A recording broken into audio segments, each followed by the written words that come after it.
we are resuming our normal visa operation application for tourist visa. প্রায় 2 বছর পর খুলছে অপেক্ষার দরজা। বাংলাদেশিদের জন্য আবারও চালু হচ্ছে ভারতের ট্যুরিস্ট ভিসা। দীর্ঘদিন বন্ধ থাকার পর অবশেষে এসেছে নতুন ঘোষণা। আগামী রোববার থেকে বাংলাদেশিরা আবার ভারতের পর্যটন ভিসার জন্য আবেদন করতে পারবেন।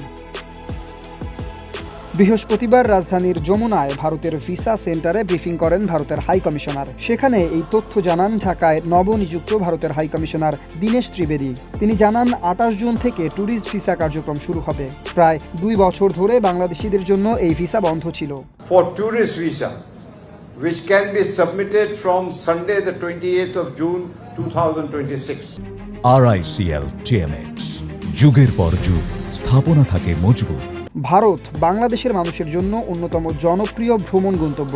চিকিৎসা, ব্যবসা ও ভ্রমণের জন্য অনেক বাংলাদেশি ভারতে যান। ট্যুরিস্ট ভিসা চালু হলে পর্যটন ও যোগাযোগ আরও বাড়বে বলে আশা করা হচ্ছে।